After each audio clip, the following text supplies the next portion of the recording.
honorable parliamentarians from Pakistan and friendly countries, Parliamentary Secretary, Ministry of Foreign Affairs, Dr. Shazra Mansab, distinguished guests, foreign delegates, former ministers, I can see few here, from जान साहब बैठे हैं, उधर और साथी बैठे हुए हैं, and ladies and gentlemen, distinguished guests, Assalamu alaikum and very good morning. It is indeed a great honor to attend this event commemorating the 75th anniversary of the founding of People's Republic of China. I had made a commitment before I left for Smao. Prime Minister couldn't go. It was the Commonwealth Heads of Government meeting right in the middle of Pacific.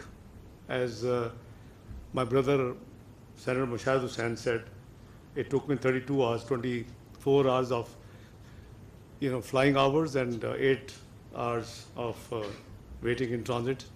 You have to change twice. But since I had made commitment, I was required to actually divert myself from the last stop in the way to Riyadh this morning.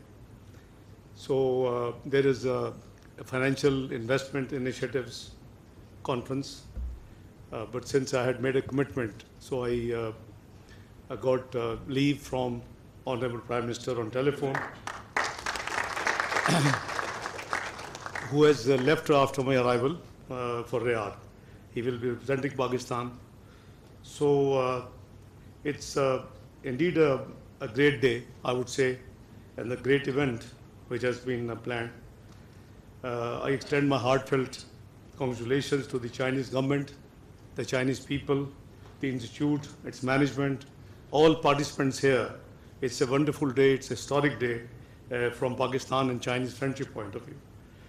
The establishment of the People's Republic of China marked a transformative moment in the world history, ushering in an era of progress and strength for a great nation. Under the leadership of Chairman Mao and his revolutionary comrades, the Chinese people waged an unparalleled struggle for freedom, dignity, and self-respect. Kindly spare some moment, some time, and reflect. We don't have much difference in our age of the two countries. And Honorable Senator Mushahid Saab mentioned,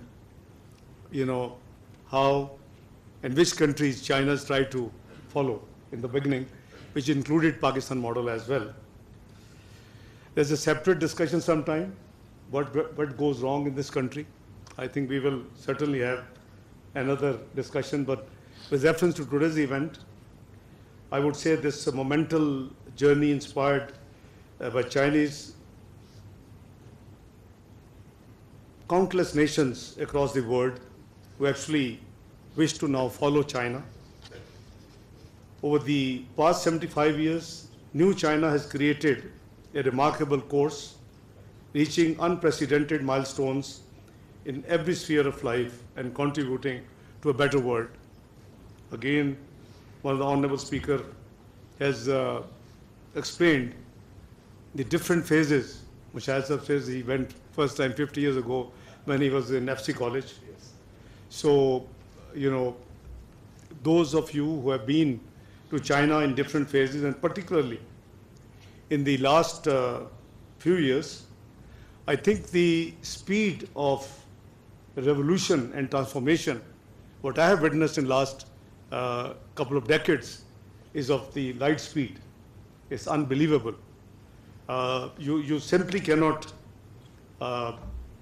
comprehend that such a speed can be possible in certain country. We have been witnessing all leg pulling from a certain part of the globe. His Excellency Ambassador said they're second biggest economy. Absolutely right. I have no doubt they're going to be the biggest economy in due course. Ishaq. All tools have been used against China. Those who observe very closely, starting from the tariff impositions from 25 to 100% on different items, semiconductors, electric vehicles. But mark my words, I have a very clear, the speed I have seen in Chinese development and progress testifies that it's not too long when China will become the super economic power. Absolutely. Ladies and gentlemen, through the visionary leadership of the Communist Party of China, the country has not only eradicated extreme poverty, as explained and given numbers by Honorable Ambassador here, but also elevated the quality of life for its citizens and pioneered advancements across various sectors. Now, at one time, Chinese labor was considered to be very economical. I don't use the word cheap. And that's why the many industries of the world actually located from the West in China. You will be surprised to know that the per capita income and the living style has gone so high in the last decade. Pakistan labor has become cheaper than China now. Nepal labor has come cheaper than China. Bangladesh labor has come cheaper than China. That's why there was a huge discussion just 6-7 years ago of relocation of a lot of Chinese labor-intensive industries in these countries. Pakistan was one of the best candidates. I'll come to that in a minute. The sadful story of Pakistan. We take off and we just fell repeatedly. So that was the best time, 2016-17, when Jetro was saying that Pakistan is likely to be the second choicest place for foreign direct investment. When the international rating agencies were frequently upgrading your ratings. When the Morgan Stanley and the other countries were saying that forget about neighbor, look at Pakistan for investment. Anyway, it's never too late. So historically, I think we have still space, in my opinion. I'm very optimist. Some people say I'm born optimist, but my experience also says optimism, hope must prevail, because we have not seen once, but multiple times Pakistan rising, and then the political instabilities and the domestic conspiracies just take Pakistan to a negative direction. From space exploration to artificial intelligence, medical science, green development, and cutting-edge technologies, China's transformation from an agrarian society to an economic powerhouse of the world has reshaped the global economic landscape. With its GDP risen over 17 trillion US dollars today, Chinese journey stands as a testament to its unyielding pursuit of prosperity. Excellencies, ladies and gentlemen, Pakistan sees China as a key factor for peace, stability, and fairness in world affairs, and I mean it, what I'm saying. China's peaceful rise has contributed to stability in global political and economic landscapes, enhanced the structure of global governance. It has strengthened the role of multilateral diplomacy, and there's so many positive things you can see and experience when you study the China's 75 years of growth. Importantly, China's proactive leadership in addressing climate change has galvanized international climate action. With its investments in renewable and green energy, as well as its pledge to achieve carbon neutrality by 2060, China sets a standard for sustainable development that resonates globally. Those of you who have traveled to China in the last few years, just about 7, 8 years ago, when you would go to Beijing, there would be so much pollution you can see. In just 5 to 6 years, I've just been in the last 2 years few times, and I'll be going soon again, Excellency. I'll be joining President of Pakistan in his dialogue with President Xi on 7th and 8th. That's another reason why I'm here. And it's amazing. It's all clear, blue sky now in Beijing. It's really impressive that if you intend to do something, if you have a resolve, you can make it. And China has shown it. I was really happy and pleasantly surprised in such a short time, just 4 or 5 years ago, and now how Beijing, environment issue has totally disappeared. China's role as a harmonizer on the global stage is equally commendable. Rather than stoking conflicts, China has consistently worked to cultivate harmony among nations. I'm sure China could have reacted to the unreasonable tariffs levies in the recent few months. I was actually in Beijing when I read that news. I mean, imagine 25% tariff to 100% tariff.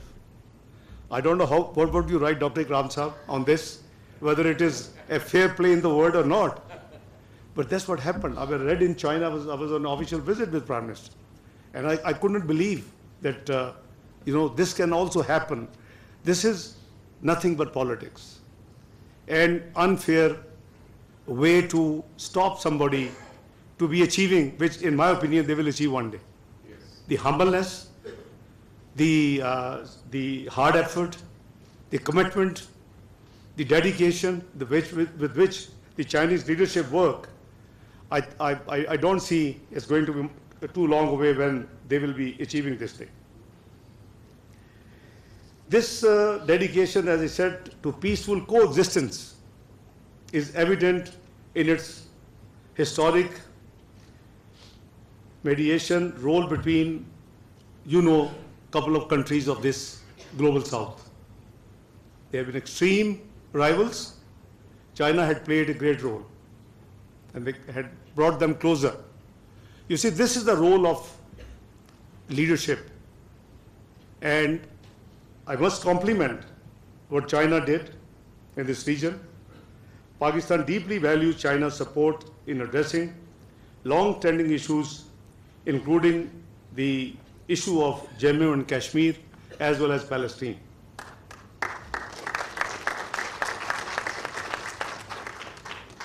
As responsible for the Foreign Ministry of Pakistan, I also assure you once again that Pakistan also is absolutely, has been, is and will always be firm on one China policy.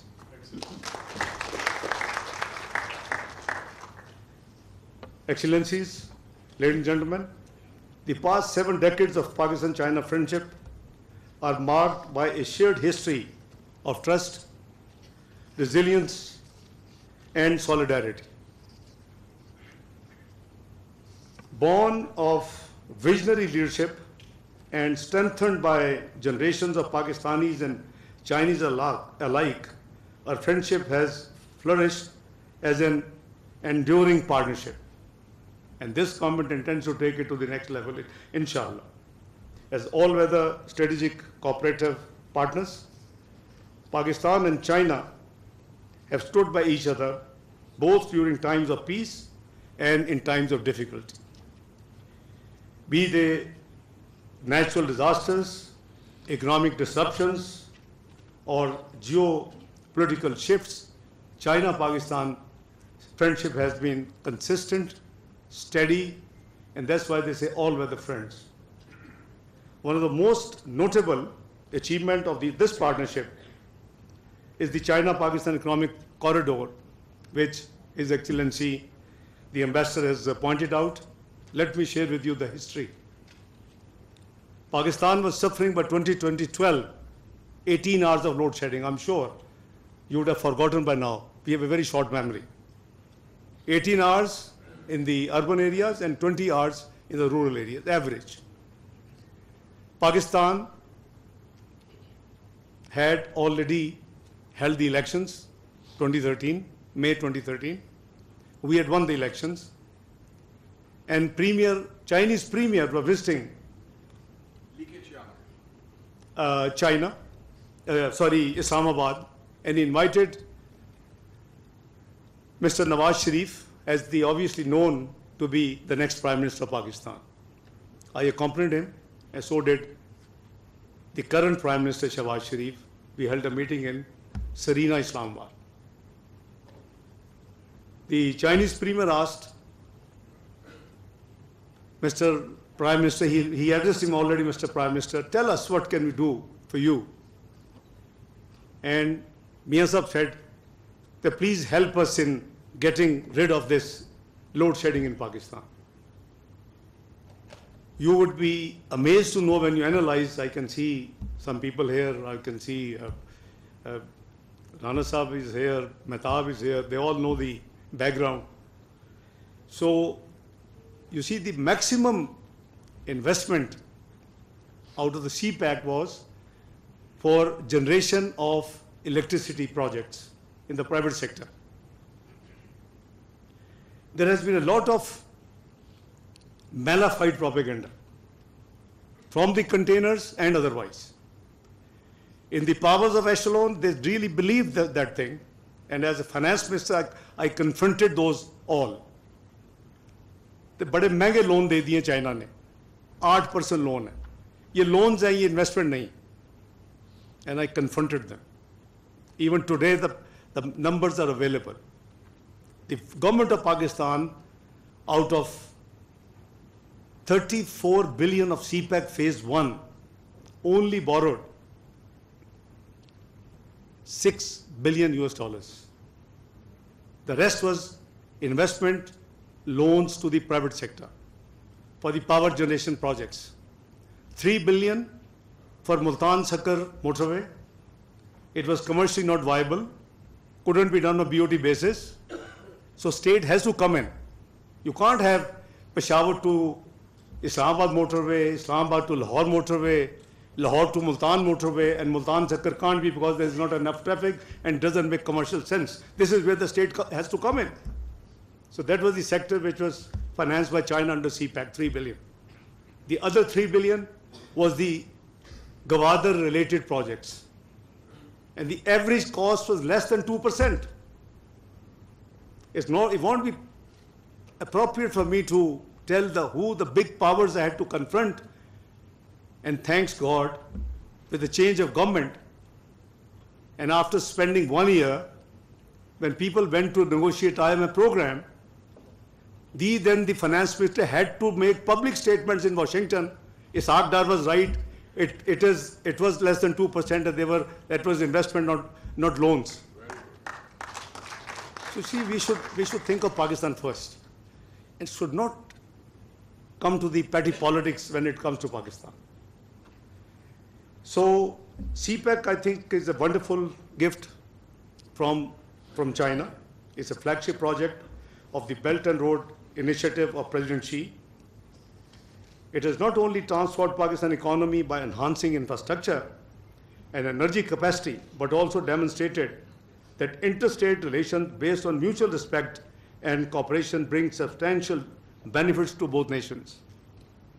As a symbol of bilateral cooperation, CPAC underscores the enduring strength and depth of Pakistan-China's relationship. Ladies and gentlemen, Pakistan remains fully committed to expanding CPAC to its next level. In the recent meetings of Prime Minister Shahbaz Sharif with the Chinese leadership in China, which I also participated, China and Pakistan have agreed to take CPAC to the next level, what we call upgradation of CPAC or CPAC phase 2. We have to move into now the second phase, deepening our collaboration in trade, industrialization, digital technology, agriculture, and green and renewable energy investments. China offered that we can send 1,000 agri senior students to China. They can study how we can increase our yield per acre, how can we reform our agriculture following the Chinese model. So the government is totally focused, and the actions are on. The shared commitment was further strengthened during the visit of, as I said, Prime Minister Shahbaz Sharif in June this year, followed by recent visit of Premier Lee to Pakistan. These visits reflect our country's resolve to elevate this partnership to new levels. Now, the visit I'm referring to, after 1997, Pakistan did not have any meaningful multilateral event in Pakistan. It's not very good. Maybe one dignitary, one prime minister, one president, two or maximum three, 2019, 2021, ECU. But not 1997 level of multilateral event took place in 27 years in Pakistan. Alhamdulillah, we mobilized SCO. You have been witness. People still didn't try to leave it in peace, try to sabotage it. But the SCO went, alhamdulillah, absolutely marvelous, and there is all praises coming to the visiting dignitaries, including Chinese Premier. I'm sure Ambassador, is privy to that recognition. So we have to hold these events regularly. But, the constraints were very serious. I had to concentrate few weeks totally on this event, and alhamdulillah, all guests went happy. Chinese Premier was there, Russian Premier was there, a number of Central Asian states, all those members attended, and of all the countries which the speculation was will not represent. If you recall the last year Goa, some negative episode, even the Indian Foreign Minister visited Pakistan and participated positively in SCO. You see, this is what we should be focusing. So, as China marches forward towards its second centennial goal of achieving the great rejuvenation of the Chinese nation, Pakistan stands at a pivotal moment in its journey towards sustainable and inclusive growth. The trust and support that define our relationship will continue to guide us, enabling deeper strategic cooperation grounded in shared values and principles. Today, as we celebrate China's 75th anniversary, the achievements of the historic journey and the steadfastness of our unique friendship, we reaffirm our commitment to advancing our partnership with renewed vigor. United by shared aspirations, we pledge to uphold peace, foster prosperity, and build a brighter future for our two people and the world. Honorable two speakers had pointed out few things. I'll be failing in my duty not to briefly touch upon them. Mushahid Sahab has a great memory, I must compliment. The incident he quoted was 2nd of December 1998. He was asking me, was it 2nd or 3rd? I said 2nd of December. Because Prime Minister Nawaz Sharif was accompanied by Sartaj Aziz Sahab as Foreign Minister, me as Finance Minister, Mushahid Sahab as Information Minister, and Shahbaz Sahab as the Chief Minister Punjab. But also, Riaz Khokhar Sahab was also there. The diplomatic community, we should not miss out their members. The other side was Madeleine Albright. Please, I'm talking from memory. Foreign Minister, Sandy Berger, the National Advisor, Security Advisor. No, Rubin, my counterpart, the Treasury Secretary, and then Talbot and Colin. So we had interesting episode because Pakistan was not getting its money, F-16. Musharraf Saab could not get it. Bibi couldn't get it. Alhamdulillah, that was a historic day. But rest, you will have to wait for Mushahid Hussein's book, which he keeps promising he will quote the entire episode which happened. It will be there in fully. So, you have to see the detail, but alhamdulillah, it is a duty to fight for our country, for a national interest. No matter which building, where you are, who are you facing, you have to have the courage to talk and claim for your right assets. So, Mujahid sahab, काफी देर हो गई है, 1998, and now we are 26 years. I'm still waiting for the book, because the first round was the political, which was F-16. We knew it was official visit of Prime Minister Nawaz Sharif, and the second round was economic. So the IMF revival.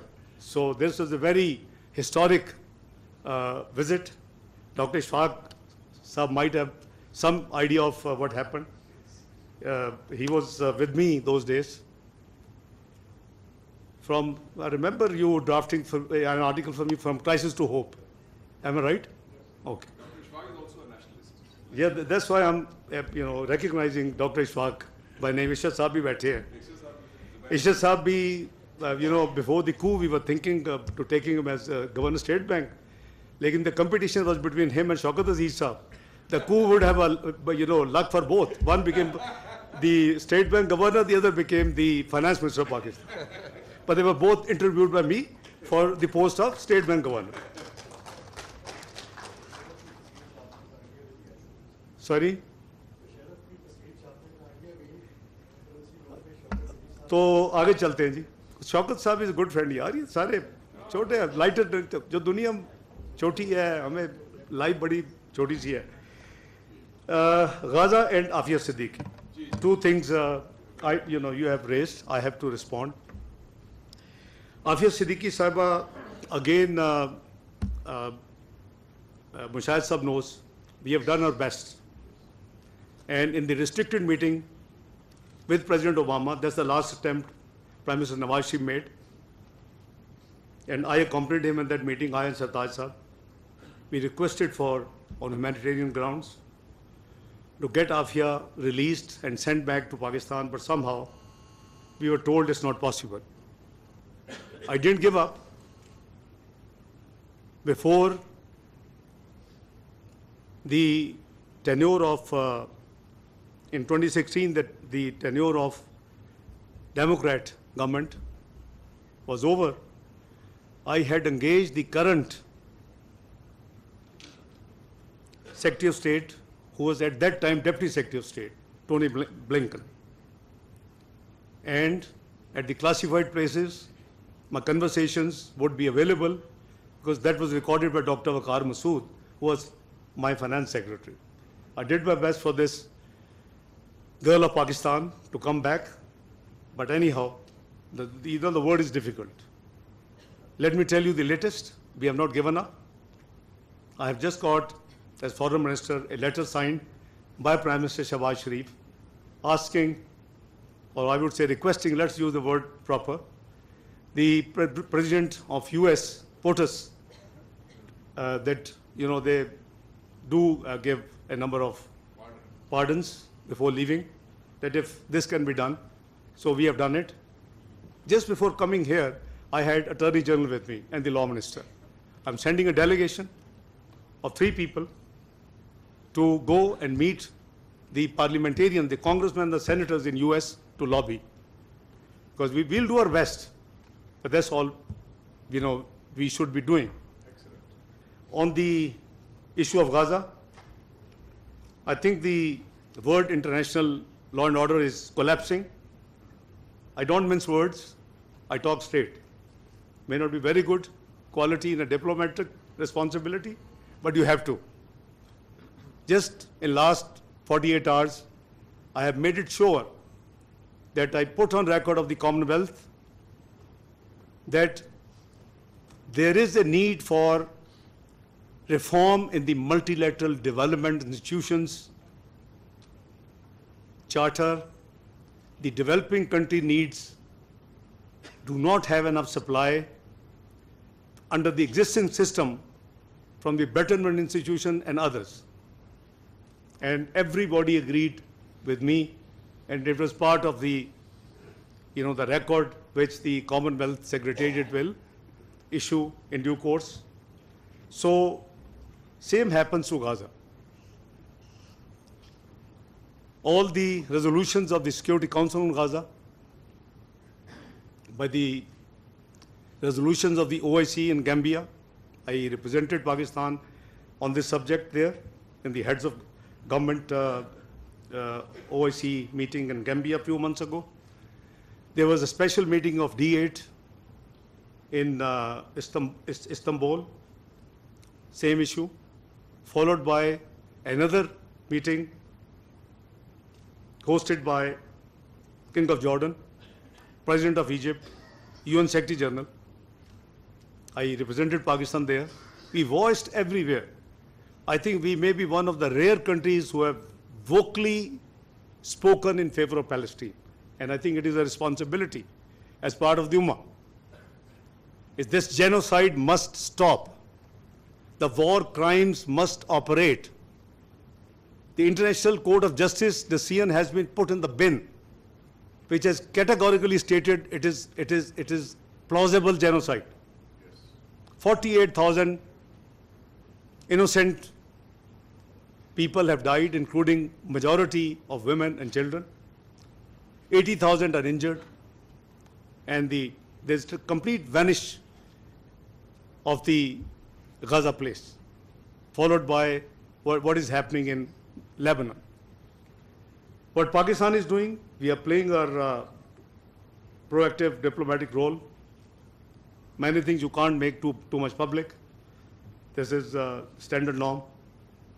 That's why you don't see me, by the way, too much now in talk shows. Spokesperson speaks on behalf of the MOFA. Hopefully, Parliamentary Secretary Dr. Shazra Mansab will be doing that job. But we raise this issue at every important international forum. Even in Commonwealth in Small, I made it sure that this item is raised. But what Pakistan is doing, now let's come to that. सिर्फ बातें करने का तो कोई फायदा नहीं ना. Talk is not enough. We have to do something practically. We have already sent 10 big consignments of relief to Gaza. Previously, we were sending through Egypt.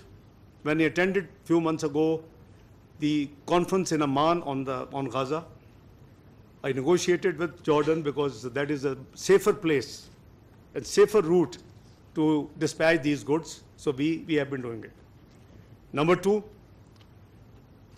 an NGO from UK of the professionals, doctors, they approached me that can we bring the final year students of medical.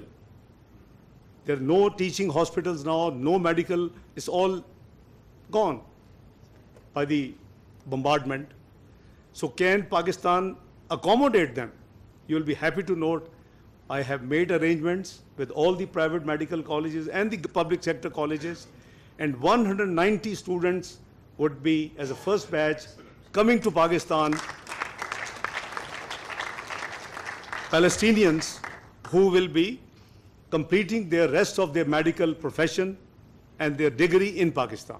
The first batch has reached in Lahore. Next few batches are expected in Islamabad, and hopefully once all the first total batch arrives, I have intention to probably invite them and just have a talk, maybe media is also there, just to encourage them. They lost everything. So all I want to assure you that Gaza is on our radar, and surely we will do everything which is possible.